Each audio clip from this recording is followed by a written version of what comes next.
O Senhor esteja convosco. Proclamação do Evangelho de Jesus Cristo segundo Marcos.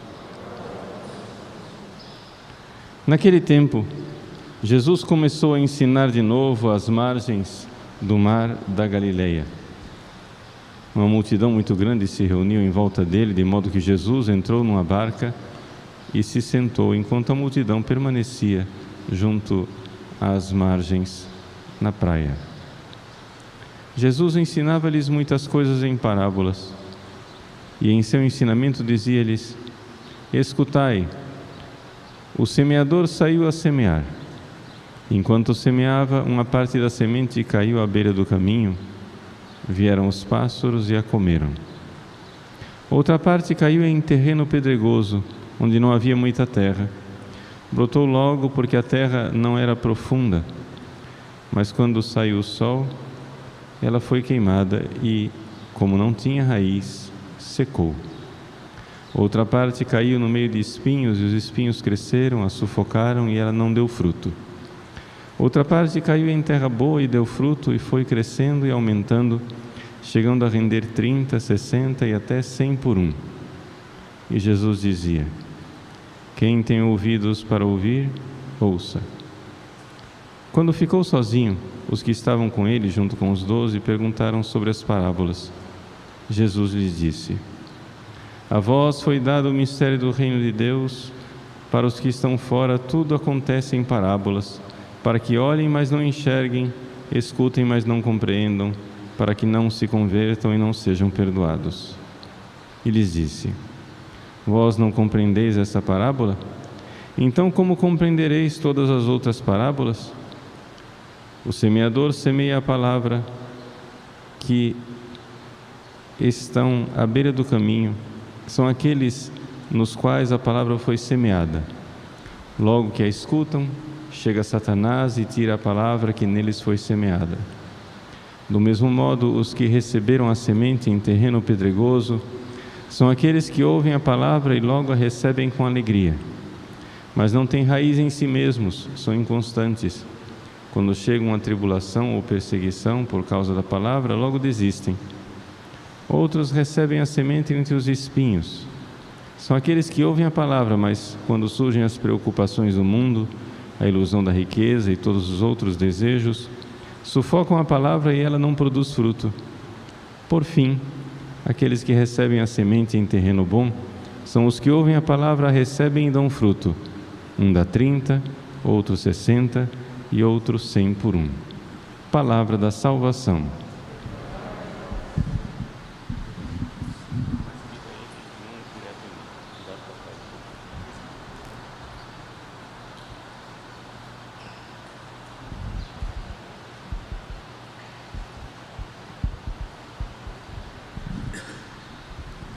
Meus queridos irmãos e irmãs, todas as quartas-feiras, principalmente neste ano dedicado a São José, quando temos uma oportunidade, devemos nos voltar para esse nosso Pai Celeste, Pai adotivo de nosso Senhor Jesus Cristo.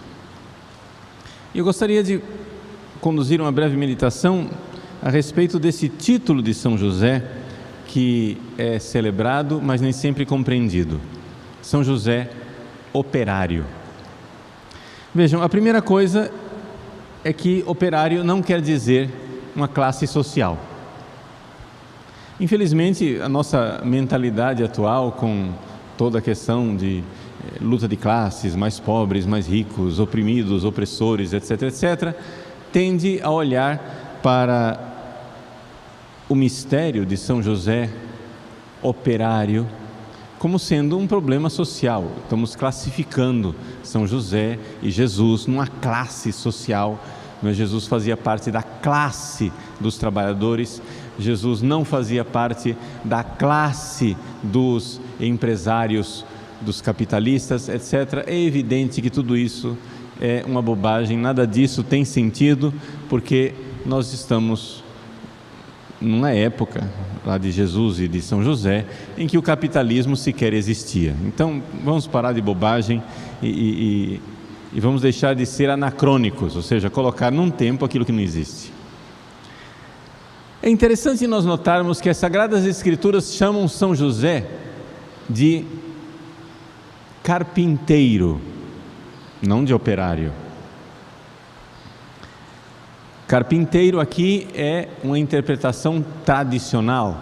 A palavra grega originária, teknon, quer dizer um artífice, uma pessoa que faz trabalhos manuais, que poderia ser de diversas naturezas, mas a tradição identificou São José como marceneiro, carpinteiro, aquele que trabalha com madeira. E isso é interessante. É interessante nós olharmos para São José e para Jesus, filho do carpinteiro, e ver que eles passaram anos e anos a fio realizando um trabalho de transformação da criação. O que é assim, é importante nós vermos os desígnios de Deus. Antes de falar de São José, vamos olhar para Jesus. Por que Deus não escolheu que Jesus tivesse uma profissão mais intelectual, né?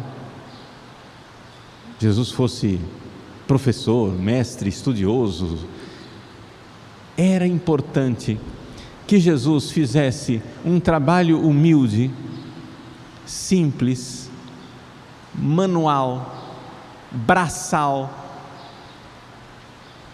para que quando ele viesse pregar o Evangelho, as pessoas percebessem exatamente que aquela sabedoria que ele tinha não vinha de nenhuma escola humana. A admiração dos habitantes de Nazaré é importante. De onde lhe vem essa sabedoria? E a resposta é óbvia: vem do céu. Porque ele vem do céu.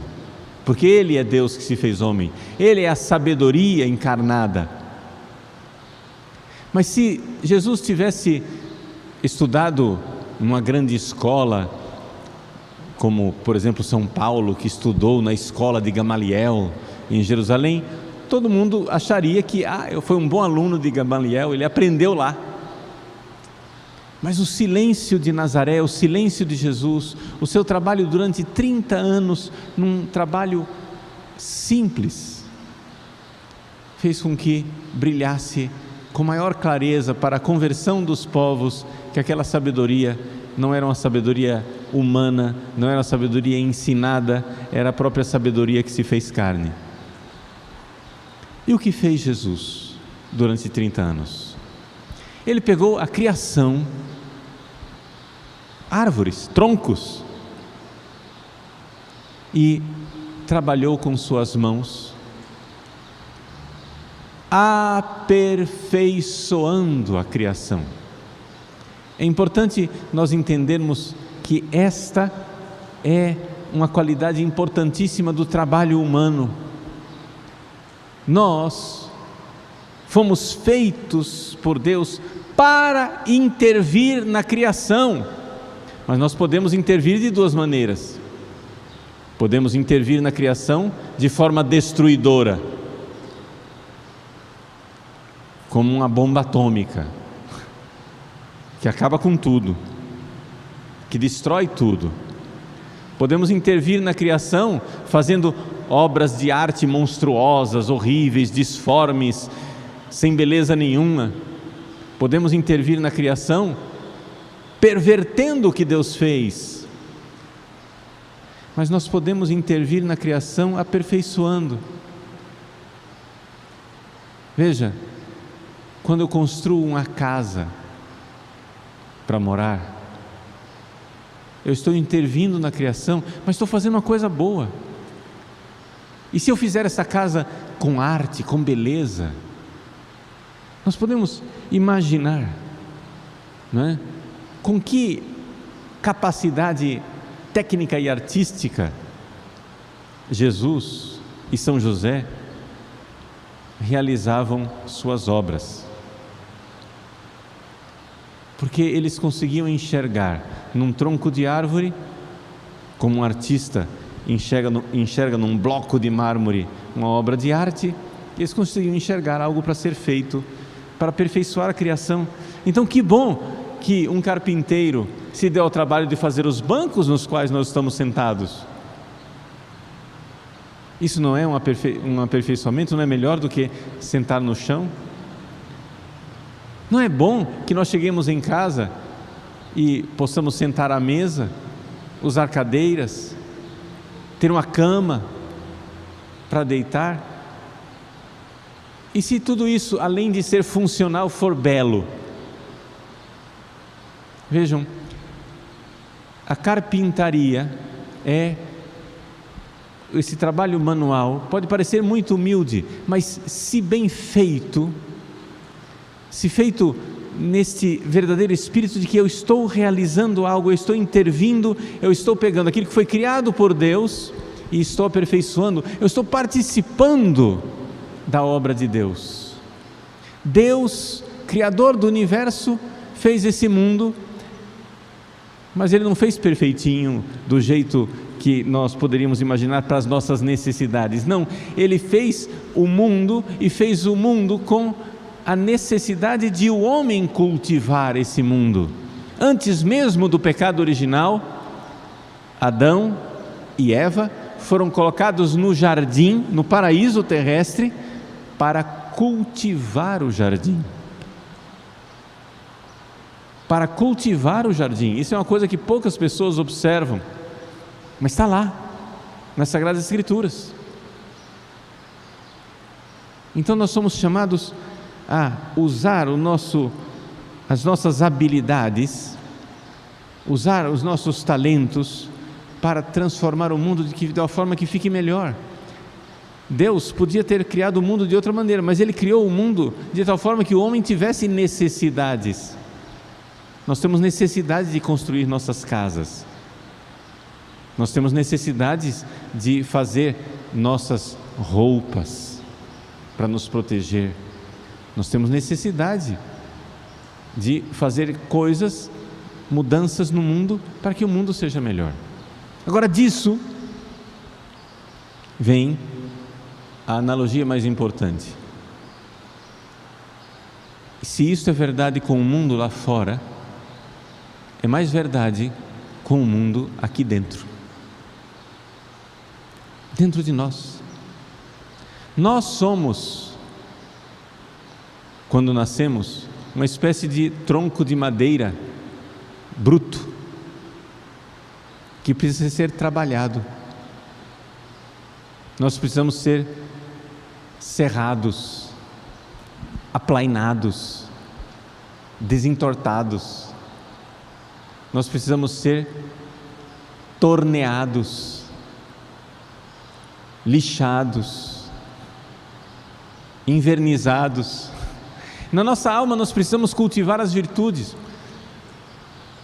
O homem bruto, que não se cultiva, não está realizando a vontade de Deus, porque Deus nos colocou nesse mundo para realizar uma obra. É São José, traduzido no nosso português, operário, mas em latim é São José Opífex, é aquele que faz uma obra, opífice, aquele que faz, que realiza uma opus, uma obra. São José, que trabalhava na carpintaria aqueles pedaços de madeira, com que esmero e grandeza ele não trabalhava a sua alma, desde criança. Saber que nós somos chamados a nos moldar aquilo que é a obra que Deus quer fazer em nós. Deus quer realizar em nós uma obra nova, não somente para restaurar o que o nosso pecado destruiu, mas para elevar no nível que Deus sonhou para nós, para participarmos da vida divina. Existe uma obra, São José operário, São José que realiza a obra, é São José que pega a criação bruta e transforma em algo mais belo para Deus. E assim como Ele, operário, transformou, realizando, artesão, transformou aqueles pedaços de madeira, Ele transformou a própria alma dele. Assim devemos fazer também nós. E se nós formos devotos de São José, podemos pedir a Ele: ó meu São José, realizai em mim a obra nova que Deus quer realizar. E eu não sei, eu sou um artesão desastrado, eu sou um artesão sem a habilidade, sem destreza, desajeitado. Olhai, meu São José, as deformidades que eu vou permitindo na minha alma com as minhas intervenções maldestras, como eu, querendo às vezes acertar, faço tudo errado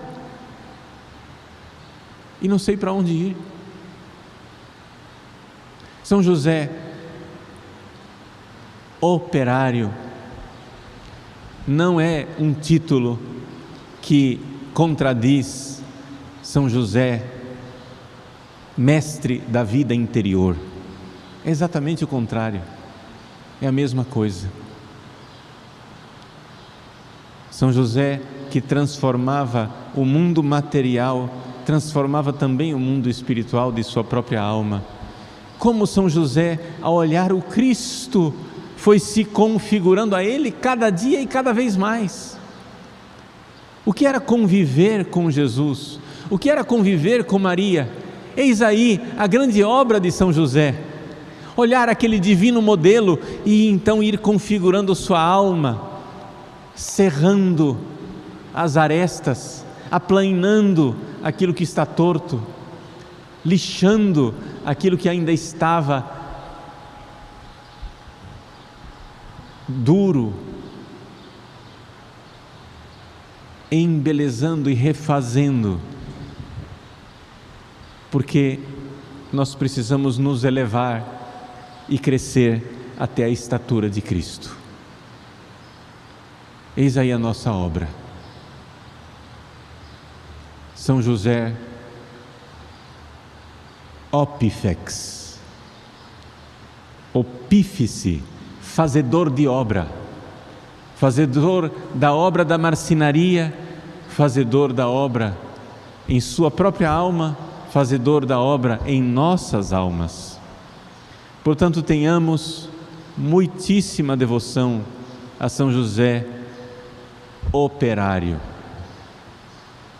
São José, realizador de obras, transformador da criação para levá-la à altura daquilo que é o sonho de Deus.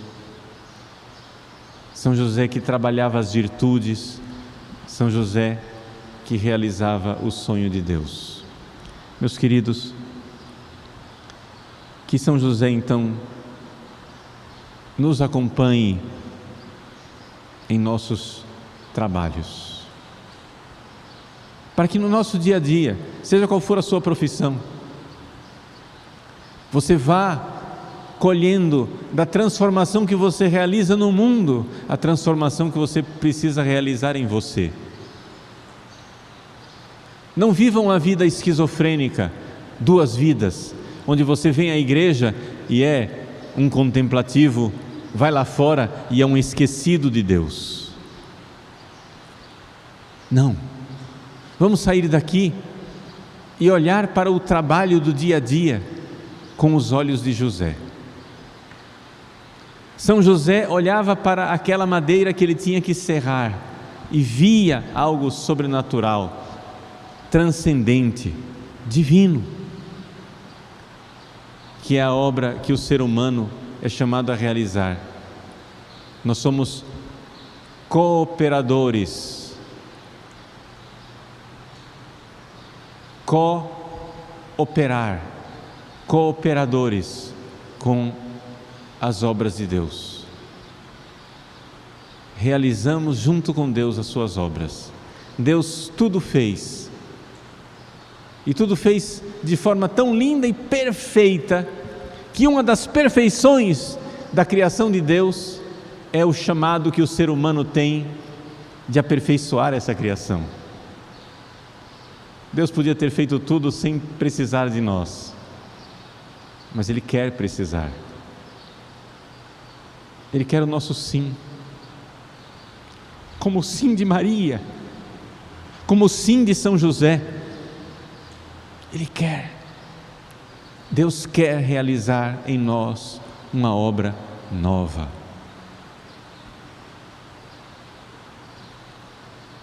São José, obreiro de Deus. São José, realizador das obras de Deus. Interceda, ampare, ajude, faça. Faça-se em nós a vontade de Deus, a obra de Deus, aquilo que Deus quer.